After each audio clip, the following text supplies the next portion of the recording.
克斯前辈。 Halo guys, gimana kabar kalian hari ini? Semoga baik-baik aja ya. Nah, sesuai janji Mimin sebelumnya, kita akan membahas alur cerita movie Throne of Steel, kisah perjalanan Legacy awal mula di benua Sengmo, dan menganggapnya adalah seorang putra cahaya, tapi jatuh dalam kegelapan memiliki kekuatan luar biasa hebat, serta dikhianati oleh cinta. Sehingga membuat Legacy menggunakan kekuatan melampaui para dewa menghancurkan era kejayaan umat manusia. Dan sejak saat itulah, nama Legacy dikenal sebagai malapetaka bagi mereka. Lalu bagaimana cara Legacy membungkam anggapan semua orang tentang kesalahpahaman tersebut? Nah, daripada kalian penasaran, jadi yuk langsung aja cari posisi rebahan yang paling nyaman, siapkan cemilan, inilah waktunya kita baku hantam.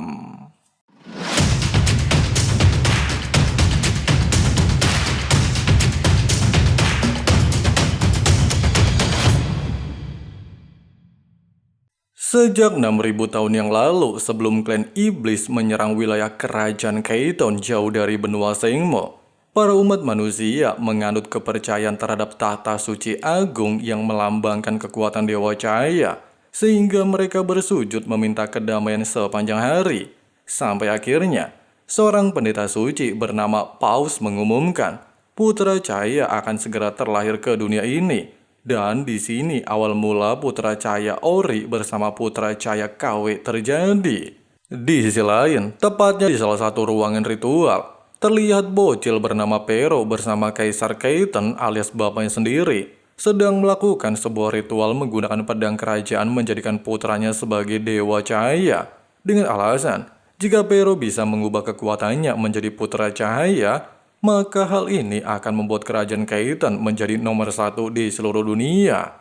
Bahkan setelah Pero berhasil menyelesaikan ritual tersebut, energi spiritual bawaan 30 poin meningkat secara drastis menjadi 90 poin, sehingga penduduk kerajaan percaya bahwa dia memanglah seorang putra cahaya yang telah dinantikan sejak lama, sehingga membuat namanya mendadak viral sampai terdengar di telinga Raja Kekaisaran Pompo. 还是国明之子吗？那咱们的儿子，国明之子已经降临。 这一消息很快传遍整片大陆，如凯顿大帝所愿。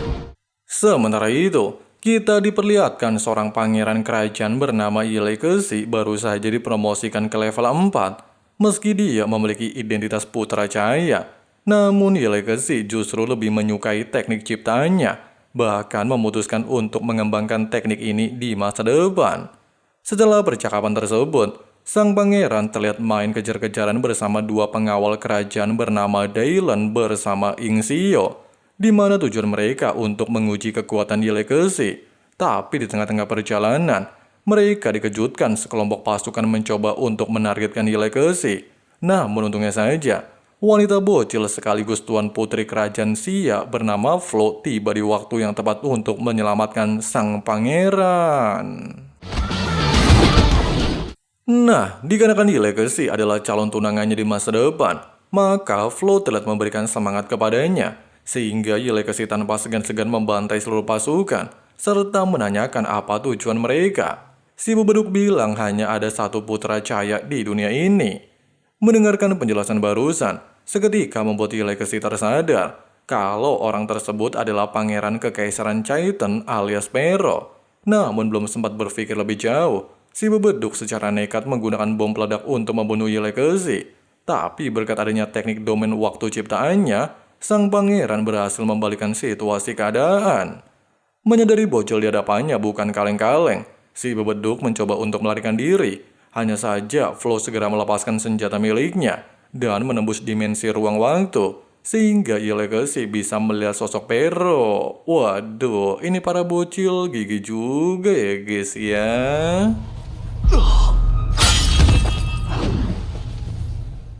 Setelah kejadian barusan, ketika seorang pelayan meminta Pero menghadiri upacara pemberkahan Dewa Cahaya, dia tiba-tiba saja merasakan efek samping dari pedang kerajaan menjadi putra cahaya. Oleh sebab itu, si pelayan berpesan, selama Pero bisa membunuh Legacy, maka efek samping tersebut akan benar-benar menghilang dari tubuhnya dan menjadikannya sebagai putra cahaya sejati. Di tengah-tengah ucapan berkah putra cahaya, seorang wanita justru merasa janggal melihat fenomena ini. Pasalnya energi cahaya tersebut berubah menjadi warna merah pekat seperti darah yang mengakibatkan serangan balik untuk mereka semua di masa depan. Di sisi lain, setelah Bapak Flo mendatangi Raja Kekaisaran Pom-Pom untuk membicarakan acara tunangan kedua anaknya, Flo lantas menceritakan kepada Yelekesi di mana acara tersebut akan berlangsung malam ini, sehingga membuat Yelekesi terkejut-kejut bukan main. Meski pada awalnya, sang ayah berniat menyembunyikan identitasnya sebagai putra cahaya sambil menunggu waktu yang tepat, hanya saja dikarenakan Pero memiliki sebuah rencana untuk menyingkirkannya dengan identitas palsu mengelabui seluruh orang, bahkan menindas beberapa negara kecil untuk menjadi kuat. Dengan adanya kabar tersebut, sang ayah langsung jatuh sakit, sehingga demi kebaikan seluruh rakyat kerajaan, serta mereka juga tidaklah mungkin bisa menunggu Yelekesi menjadi orang hebat, maka sang ayah memutuskan segera menikahkan putranya bersama Tuan Putri Xia. Sambil mengingat pesan yang diberikan sang ayah, Flo tiba-tiba saja memberikan sebuah pertanyaan. Apakah Yelekesi tidak ingin menerimanya sebagai calon bini? Walaupun mereka berdua baru ketemu sehari, tapi masih ada kesempatan seumur hidup membangun rumah tangga. Tidak berselang lama, di bawah arahan Pendeta Suci Agung, Yelekesi bersama Flo terlihat melukai tangan masing-masing sebagai bukti upacara tunangan resmi dimulai dan menyatukan kedua tangan tersebut sambil mengucapkan janji sumpah seumur hidup semati. Namun acara tunangan ini sangat berbeda pada umumnya, bukan menggunakan cincin, tetapi dua gelang untuk mengikat mereka berdua. 至死方休，你即是我，我即是你。 真是天生一对。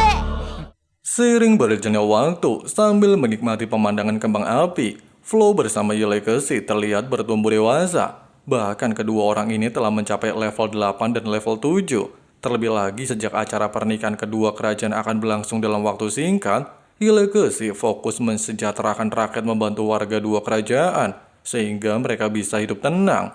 Namun dikarenakan Raja Chaitan tidak bisa menahan ambisinya, dia lantas memerintahkan seluruh pasukan yang mengakibatkan perselisihan antar kedua belah pihak dan menunggu kesempatan untuk memulai perang yang sesungguhnya. 力大增。天才之战， Bapak Yelekesi menjelaskan, surat ini untuk mengundang jenius berbakat di seluruh benua yang diselenggarakan oleh Tahta Suci Agung, di mana hal ini bertujuan meningkatkan kepercayaan masyarakat kerajaan terhadap Dewa Cahaya dan menggunakan sistem babak eliminasi. Meski yang kalah bisa keluar dengan selamat, hanya saja emaknya salah mencemaskan Yelekesi. Pasalnya Kaitan pastilah memiliki rencana jahat untuk menjebak seseorang.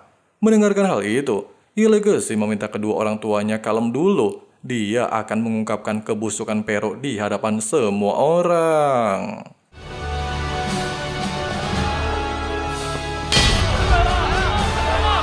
现在们入场了。请参赛者入场。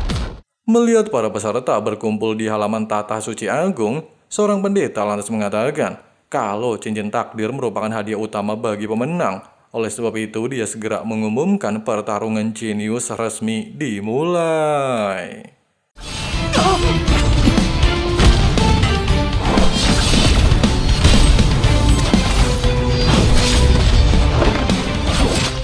Hanya membutuhkan waktu yang cukup singkat, baik Flo bersama Yelekesi memasuki babak 3 besar dan saling berhadapan satu sama lain membuktikan siapa yang pantas melaju ke babak final. Meski di awal pertandingan, Flo berniat membantu Yelekesi mengalahkan Pero, namun calon lakinya justru menolaknya dengan alasan hal tersebut sangatlah berisiko untuknya, sehingga membuat Yelekesi berlari menghindari serangan demi serangan yang dilancarkan tunggangan Flo, bahkan memaksanya menggunakan teknik domain waktu mengakhiri pertarungan tersebut. Bukannya marah, Flo justru menanyakan apakah teknik ciptaannya telah berevolusi. Selain membenarkan perkataan calon istrinya, Yelekesi juga menjelaskan pada awalnya teknik ini cuma sebuah domain waktu, tapi setelah dia berlatih selama bertahun-tahun, keterampilan tersebut dapat mengubah ruang, sehingga alasan itulah yang membuatnya bisa melakukan serangan jarak dekat. Meski Flo tidaklah menyesali kekalahan ini, Hanya saja dia berpesan untuk selalu waspada. Pasalnya mereka belum mengetahui apakah Kekaisaran Keitan menggunakan trik licik. Sementara itu, ketika semua orang bersorak gemuruh dapat menyaksikan pertarungan Ye Legacy melawan Putra Cahaya KW alias Pero, mereka dikejutkan siaran langsung tiba-tiba terputus dan beranggapan apakah pangeran mereka dalam kondisi terluka. Mendengarkan kericuan tersebut, Pendeta Suci Agung meminta semua orang santuy aja. Dirinya akan menjamin keselamatan para peserta dan menunggu pemenang cincin takdir memanggil salah satu pemenang di antara kedua pangeran. Kembali lagi di atas arena pertandingan, meski Legacy dalam posisi terdesak menghadapi binatang roh dan juga pasukan assassin, namun dia tidaklah gentar sedikit pun. Bahkan dengan mengandalkan teknik gabungan waktu dan ruang, Ye Legacy mampu mengalahkan pasukan Pero. Waduh, ini orang licik juga ya guys ya.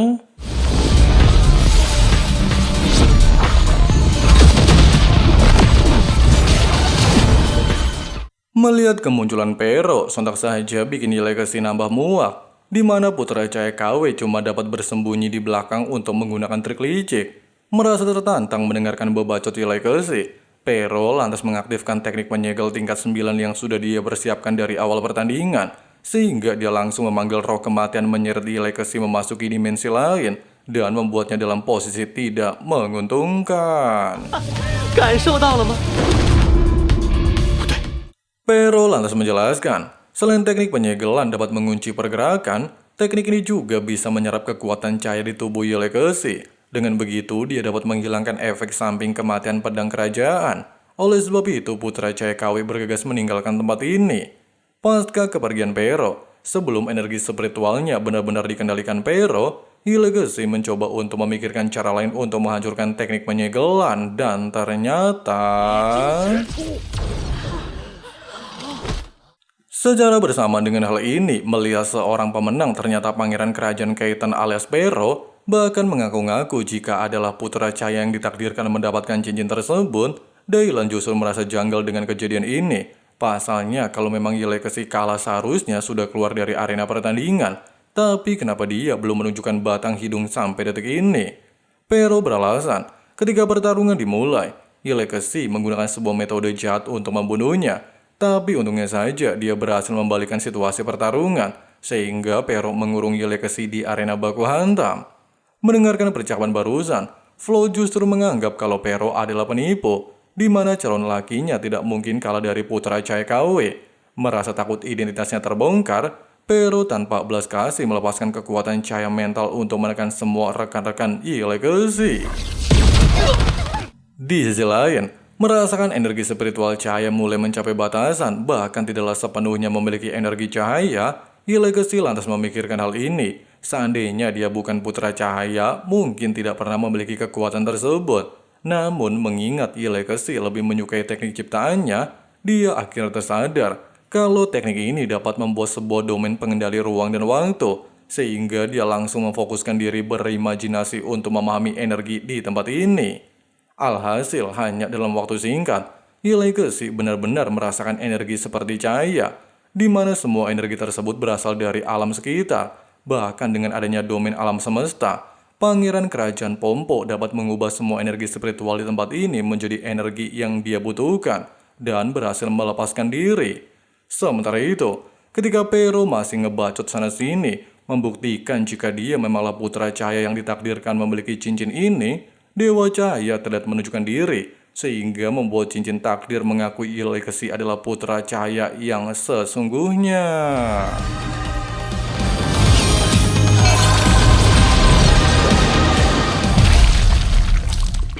Tanpa banyak cengcong untuk membongkar kebusukan Putra Cahaya KW, Ye Legacy lantas menggunakan sedikit kemampuan mengunci Pero, serta menunjukkan energi kristal bawaan Pero hanya 30 poin. Jadi apakah ini yang mereka anggap adalah seorang Putra Cahaya? Melihat kejadian barusan, jelas aja menyadarkan semua warga. Ternyata selama ini mereka telah ditipu sama Putra Cahaya KW. Oleh sebab itu, Ying Xiao meminta warga Kekaisaran menghukum Pero. Namun belum sempat melakukan tindakan, Pero lantas menggunakan pedang kerajaan untuk membangkitkan kekuatan Shaiton. Bukannya gentar menghadapi evolusi Pero, Ye Legacy justru mengeluarkan pedang cahaya untuk meladeni pertarungan. Meski di antara kedua pangeran memiliki kesenjangan satu level, tapi hal ini tidaklah berlaku untuk Ye Legacy. Pasalnya dengan kombinasi energi cahaya bersama domain alam semesta, dia berhasil melumpuhkan Pero dalam satu kali gerakan indah. 只是普通的剑。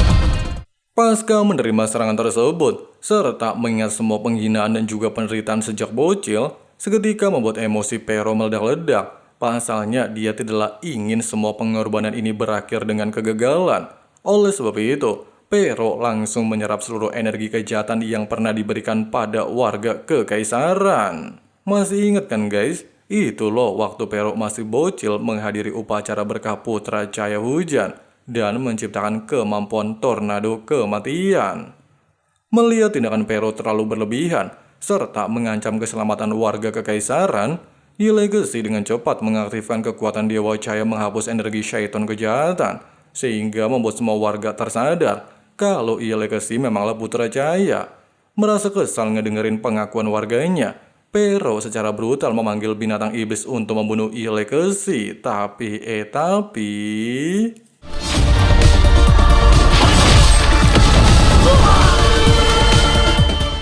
Singkatnya, setelah Ye Legacy mendapatkan pengakuan warga kekaisaran serta memenangkan pertarungan jenius, cincin takdir mengatakan, dikarenakan dia telah menyelamatkan dunia dengan hati cahaya, maka cincin takdir memberikan Ye Legacy hewan siput dewa matahari bulan, dan disinilah awal mula perjalanan Ye Legacy mengenal teknik cangkang penyu. Oke, kita lanjut lagi ya guys ya. Sementara itu, di alam kesadaran siput dewa matahari bulan, di saat Ye Legacy merasa kebingungan melihat sosok pemuda tampan di hadapannya, orang ini lantas memperkenalkan diri kalau dia adalah dewa siput matahari bulan. Selain ingin membantu Ye Legacy menjadi seorang dewa cahaya generasi berikutnya, dia juga menjelaskan tentang sebuah artefak kuno yang disebut kemampuan cangkang penyu. 书，那是什么？ Siput dewa melanjutkan, teknik ini sangat diinginkan oleh para dewa. Bahkan mereka juga saling baku hantam untuk merebut cangkang penyu. Namun tidak ada seorang pun yang bisa mengambilnya. Sehingga membuat dewa siput penasaran dan menggunakan ramalan untuk menjelajah cangkang penyu.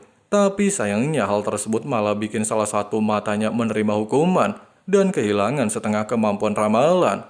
Tapi seiring berjalannya waktu, dewa siput bisa merasakan takdir Ye Legacy bahwa dialah orang yang akan mewarisi teknik cangkang penyu. Meskipun begitu, Ye Legacy tidaklah terburu-buru mengambil kesempatan. Pasalnya dia cuma pengen balik ke dunia nyata. Tidak berselang lama, dikarenakan Ye Legacy telah melindungi tahta suci agung merupakan tempat keyakinan penduduk sekitar mempercayai dewa cahaya, serta dia juga memanglah putra cahaya, maka si pendeta lantas menobatkan Ye Legacy menjadi pewaris tahta suci New Era dan menerima penganut alias pengikut yang telah dipersembahkan untuknya.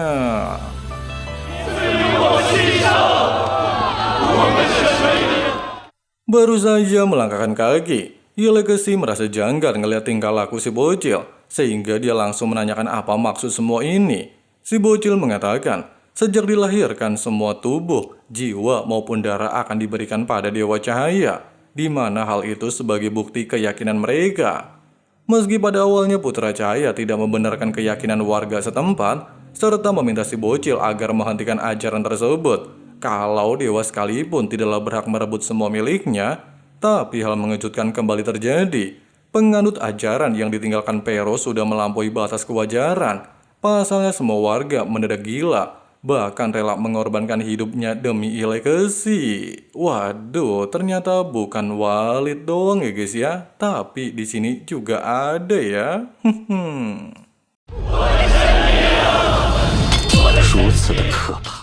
Singkat cerita, di tengah-tengah perjalanan melihat calon lakinya lagi mikirin pinjol, salah, maksud Mimin tuh lagi mikirin insiden sebelumnya, Flo lantas menyarankan agar tidak mengkhawatirkan hal tersebut. Pasalnya di bawah kepemimpinan Ye Legacy, mereka pastilah bisa merubah sifat keburukan ini. Terlebih lagi, calon lakinya segera kembali ke Pompo menikahi dirinya setelah memperoleh teknik cangkang penyu. Mendengarkan saran calon istrinya memanglah benar, Ye Legacy lantas melanjutkan perjalanan. Bahkan hanya membutuhkan waktu singkat, mereka tiba di salah satu tempat sesuai ramalan dewa siput matahari bulan. Di sisi lain, tepatnya di sebuah altar pengorbanan, demi membunuh Legacy, serta mendapatkan keajaiban dari sang dewa untuk kedua kalinya, Raja Kekaisaran Keitan telah mengorbankan diri untuk memulai ritual pemanggilan Dewa Kematian, sehingga dia bisa membalaskan dendam putranya.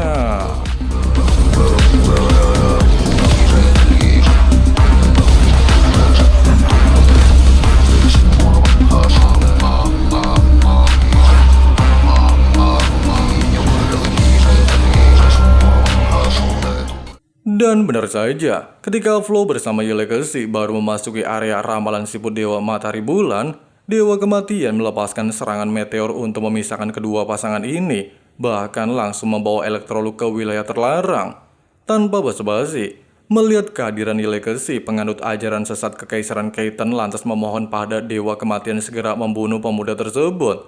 Namun apa yang terjadi? Dewa Kematian justru melenyapkan satu persatu dengan alasan kalau dia ingin mengetahui kekuatan Legacy.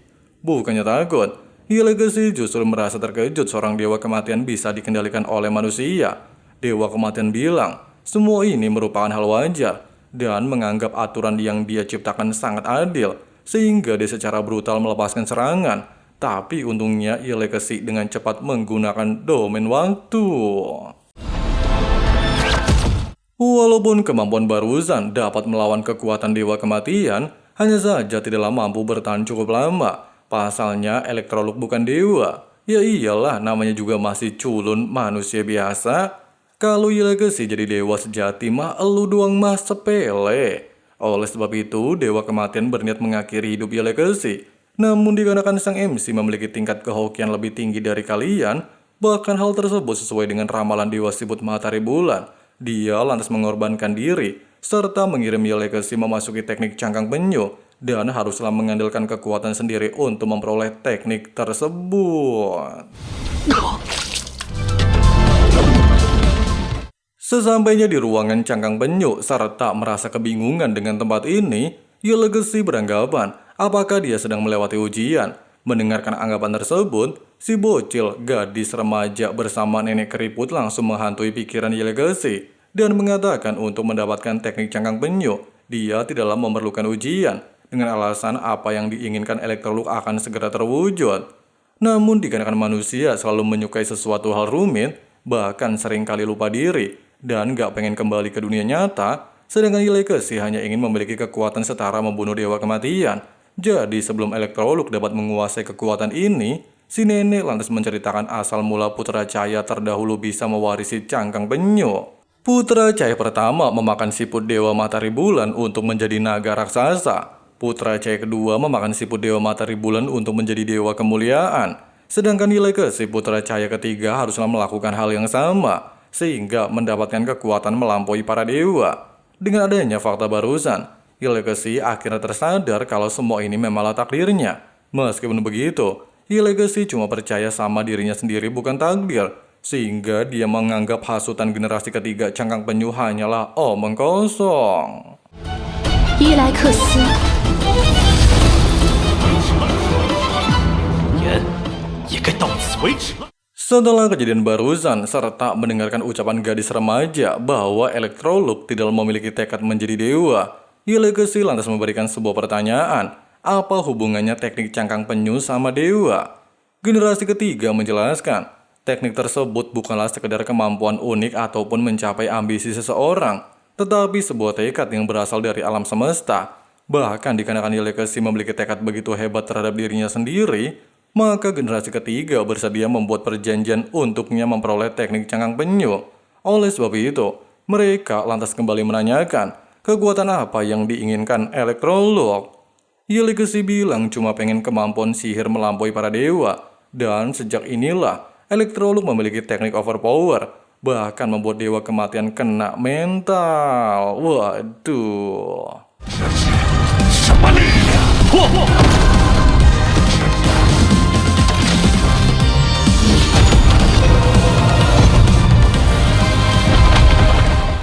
Sebelum pergi meninggalkan wilayah terlarang Dewa Kematian, Legacy berpesan agar tidak ikut campur nasib orang lain, jika tidak dirinya akan mengurung Dewa Kematian. Meski bebacot Legacy mengejutkan sang dewa, serta beranggapan manusia fana tidaklah pantas mengusir dewa, Hanya saja Elektroluk langsung menunjukkan teknik cangkang penyu membungkam anggapan sang dewa. Singkat cerita, setelah masalah di tempat ini aman terkendali, bahkan memperoleh teknik cangkang penyu, Legacy segera membawa calon bini menuju ke Kekaisaran Pompo mengadakan pesta pernikahan. Tapi dikarenakan Flo merasa kepo, dia langsung mencoba untuk meraihnya dan tanpa sadar memasuki dunia lain, tapi seolah-olah menolak kehadirannya sehingga membuatnya panik. Legacy menjelaskan, teknik cangkang penyu tidak bisa digunakan sembarang orang. Bahkan konsekuensi yang diterima nggak bakalan bisa ditanggung orang biasa. Oleh sebab itu, Legacy bertujuan untuk menggunakan ini menciptakan dunia lain setelah acara pernikahan. Tidak berselang lama, ketika Flo hendak berdoa di bawah, Raja Sia telah menghampirinya serta mengatakan, setelah menyelesaikan acara pernikahan, sang ayah memutuskan untuk menyerahkan tata kekaisaran Sia kepada Elektroluk dengan alasan kalau pemuda tersebut memiliki bakat jauh lebih unggul dari putrinya. Meski Flo sempat menolak niat baik sang ayah dan bilang posisi tersebut adalah impiannya dari sejak bocil, namun dikarenakan sang ayah meminta Flo untuk mengikuti aturan, jadi Tuan Putri tidak bisa melanggar perintahnya.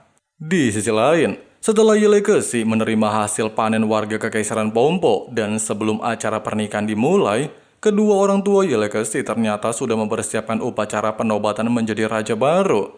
Dikatakan, sejak 6.000 tahun yang lalu, bapaknya Elektroluk bukanlah raja sesungguhnya, tetapi cuma Akamsi atau bisa dibilang orang yang pertama kali berada di Kekaisaran Pompo dan menjadi penjaga dari setiap generasi, sampai menemukan pangeran yang tepat untuk mewarisi posisi kerajaan. 新王即位，万民见证。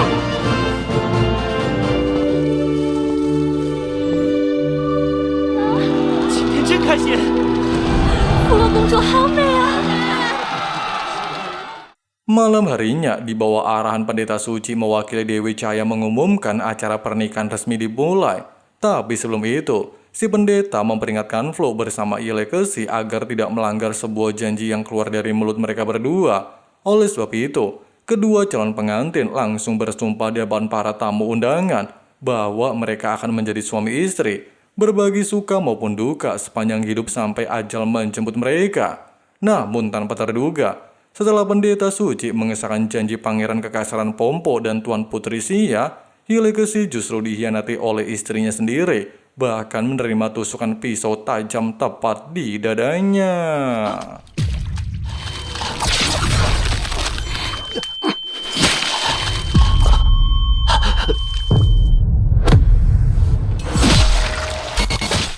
Meski hal ini sempat bikin Legacy nambah bingung kenapa Flo bisa melakukan tindakan tersebut, si putri langsung mengatakan serta memberikan flashback saat memasuki tempat ramalan siput dewa matahari bulan, di mana ternyata cangkang penyu memanggil Flo untuk mewarisi benda tersebut. Bahkan di momen ini, generasi ketiga cangkang penyu memperlihatkan masa depan Flo yang begitu suram.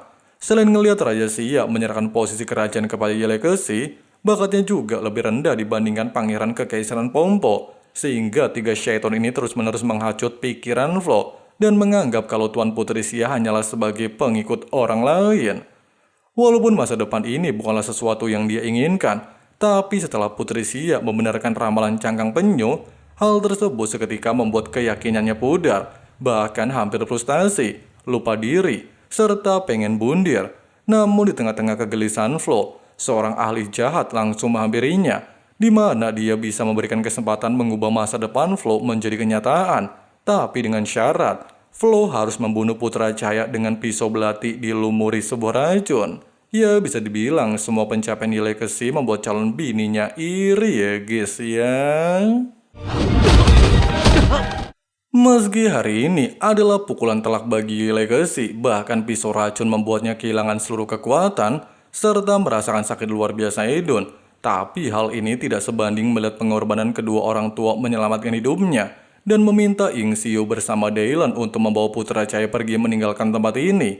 Pasca kejadian tersebut, api jahat dalam tubuh Flo tiba-tiba saja membludak membakar wilayah Pompo, serta memerintahkan para penduduk terus melakukan aksi penangkapan dengan imbalan berupa hadiah besar, sehingga membuat Dylan harus menempatkan pangeran kerajaan di lokasi yang aman untuk menghentikan pasukan Kaiton. Tapi hal mengejutkan kembali menimpa Elektroluk. Semua orang di lokasi peperangan, baik teman, anggota, pengawal, maupun kedua orang tuanya meninggal di tempat dan menyisakan Putra Cahaya seorang diri. 只剩下伊莱克斯一人，无人生还，全部遇难。 Tidak berselang lama ketika Legacy sadarkan diri, bocil aneh telah menemukan lokasinya, serta berpura-pura ingin membantu Elektroluk dengan alasan kalau mereka masih percaya kepada Putra Cahaya. Sehingga bocil tersebut meminta orang ini untuk membawa Legacy ke salah satu ruangan khusus yang telah dipersiapkan Pendeta Suci Agung alias Paus. Nah, di sini akhirnya terungkap sebuah fakta ya guys ya. Jadi selama ini orang yang menemui Flo, altar pengorbanan Raja Keaton, dan juga membuat Pero memiliki aura kejahatan disebabkan oleh Pendeta Suci Agung, sehingga dia bisa membunuh Putra Cahaya untuk mendapatkan kekuatan setara dewa. 就是我们的终局吗？这伊莱克斯，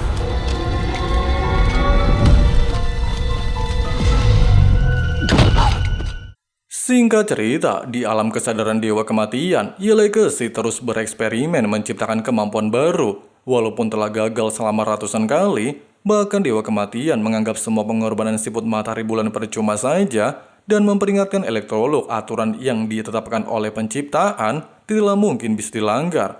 Namun Legacy nggak percaya sama bacot Dewa Kematian, sehingga dia langsung kembali memfokuskan diri untuk membangkitkan jiwa mati. Tapi 我已经告诉过你， Lagi dan lagi, belum sempat Dewa Kematian berbacot, Legacy langsung memintanya untuk diam. Pasalnya dia bisa merasakan jiwa orang-orang tak bersalah membentuk energi spiritual. Terlebih lagi, selama Legacy dapat terhubung dengan energi tersebut, dia memiliki tingkat kepercayaan diri yang cukup tinggi bisa membawa jiwa-jiwa orang mati kembali. Tapi sayangnya, Elektroluk hanya bisa terdiam setelah gagal di percobaan selanjutnya. Nah, dikarenakan Dewi Cahaya memiliki batasan untuk membantu Legacy, maka dia langsung melepaskan jiwa Bapak Elektroluk supaya bisa mencurahkan isi hatinya selama ini. Sementara itu, mendengarkan isak tangis Putra Cahaya sambil mengakui kesalahannya, sang ayah mencoba untuk menenangkan suasana. Pasalnya semua itu murni bukan kesalahan Legacy, tapi ayah sendiri. Jika tidak memaksakan pernikahan demi kekaisaran, mungkin hal ini nggak bakalan terjadi kepada mereka. Oleh sebab itu, Bapak Elektroluk mengucapkan terima kasih pada Dewi Cahaya karena sudah memberikan kesempatan untuk dirinya mengucapkan salam perpisahan, seolah-olah mengubah alam kesadaran tempat kedamaian bagi penduduk kerajaan maupun orang yang dicintai Legacy. 伊莱克斯殿下，殿下，还有伊莱克斯殿下，不好！不要，不要留下我一个人！ Singkatnya, setelah kejadian tersebut, sebagai Putra Cahaya, dia masih memiliki sebuah misi untuk menyelamatkan seluruh umat manusia. Bahkan situasi dunia berada di era kegelapan di bawah kepemimpinan Paus menganut ajaran sesat, mengaku-ngaku bahwa dia telah mengkhianati Dewa Cahaya bersama Dewa Kematian, dan membuktikan jika Paus adalah Dewa Agung. Sampai akhirnya membuat semua orang meragukan tata suci, sehingga melakukan terjadilah konflik antara dua keyakinan, bahkan hanya dalam waktu singkat. Benua yang awalnya berjaya selama 6.000 tahun menjadi setumpuk lautan mayat dan lautan darah, serta dikendalikan penuh oleh dewa palsu yaitu Paus. Oleh sebab itu, Dewi Cahaya meminta Legacy untuk memperbaiki dunia kegelapan. Meski di momen ini, baik Dewa Kematian bersama Dewi Cahaya bersedia memberikan kekuatan untuk balas dendam, hanya saja Legacy menolak tawaran barusan dengan alasan jika dia tidak ingin menjadi pewaris siapapun, tetapi ingin menjadi necromancer. Sambil nyungsep ke dalam teknik cangkang penyu, selain Legacy kembali mengingat penderitaan yang dialami orang terdekat, bahkan terus mengucapkan permintaan maaf karena tidak bisa memenuhi semua harapan kedua orang tuanya. Namun di saat Legacy mengerahkan seluruh teknik cangkang penyu, imajinasinya tentang pemahamannya menjadi luas. Walaupun sering merasakan kegagalan, serta meninggoy 10.000 kali, tapi berkat Legacy menggabungkan tekad yang diberikan cangkang penyu, dia berhasil menciptakan dimensi lain dan membangun Eternal Tower sebagai tempat untuk membangkitkan jiwa orang-orang mati menjadi prajurit kematian seperti emak bapaknya, teman, anggota kerajaan, pengawal ataupun seluruh masyarakat kecil. sehingga Yi Legacy dengan cepat mengibarkan bendera perang terhadap dunia penganut Walid Paus.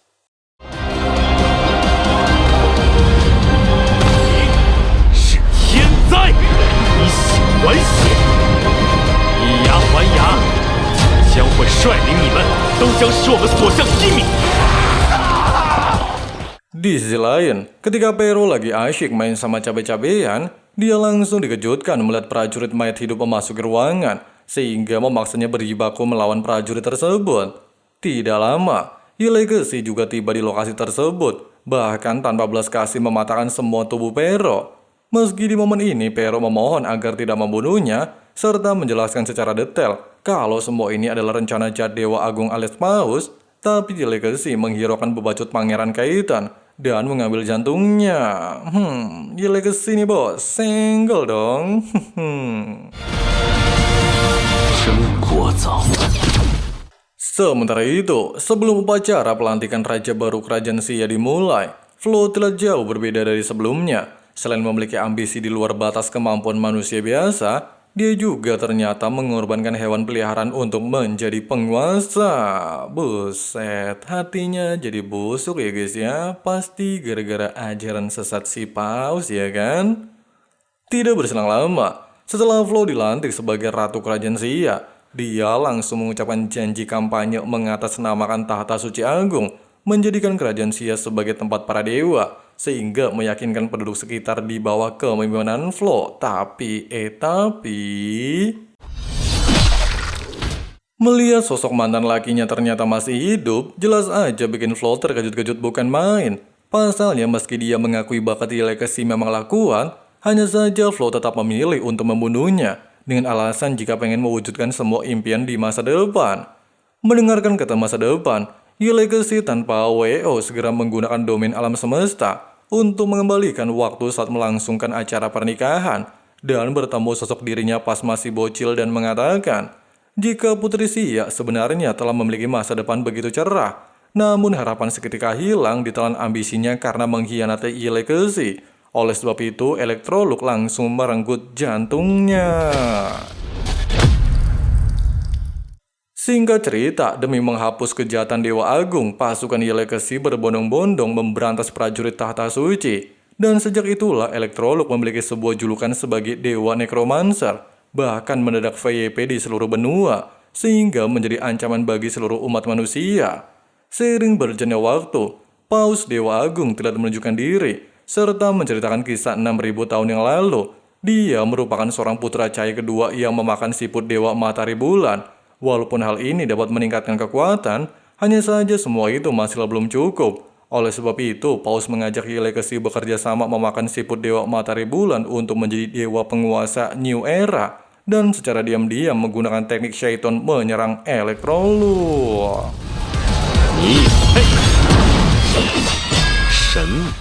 Meski Paus menganggap dirinya memanglah pantas menjadi dewa kemuliaan, hanya saja Yi Legacy tidak bisa merasakan aura dewa di tubuhnya. Terlebih lagi segala kemampuan yang dikerahkan Paus cuma ecek-ecek di hadapannya.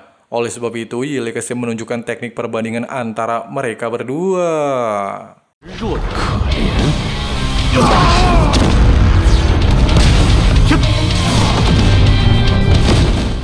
Merasa bosan terus dipermainkan Yi Legacy, Paus lantas mengaktifkan teknik andalan yang disebut Kerajaan Raka yang dimurnikan dari keyakinan seluruh makhluk hidup semasa Paus menjabat sebagai pendeta suci agung, sehingga membuat kerajaan tersebut hidup kekal abadi, serta menunjukkan evolusi wujudnya seolah-olah kayak Dewa Shaiton memiliki ambisi cukup tinggi bisa membunuh Yi Legacy.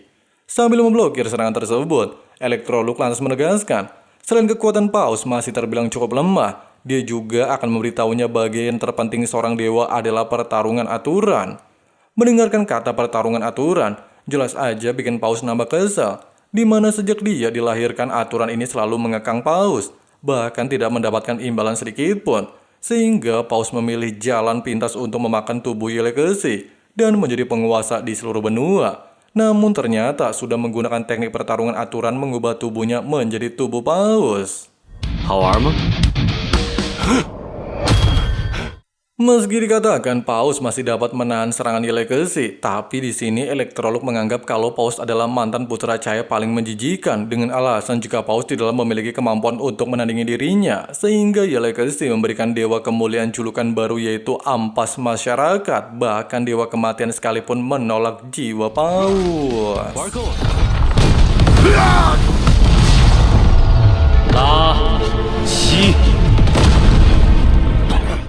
Merasa bebacot Legacy terlalu berlebihan, Paus lantas meminta seluruh rakyat memberikan energi mereka dengan alasan pengen mengakhiri bencana tersebut. Oleh sebab itu, Dewa Kemuliaan segera menyerap energi tersebut untuk mengaktifkan teknik pamungkas yang disebut kerangka Dewa Kutukan. Bukannya gentar melihat kekuatan ajaran sesat menggunakan teknik setara dengan penciptaan dunia, Legacy justru kembali teringat pesan terakhir yang ditinggalkan sang ayah, kalau cinta adalah keabadian yang sesungguhnya. Tetapi kenapa ini aki-aki ngorbanin seluruh rakyat demi kepentingan sendiri? Oleh sebab itu, Legacy bertujuan menggunakan prajurit kematian agar Paus merasakan penderitaan yang dialami seluruh makhluk hidup.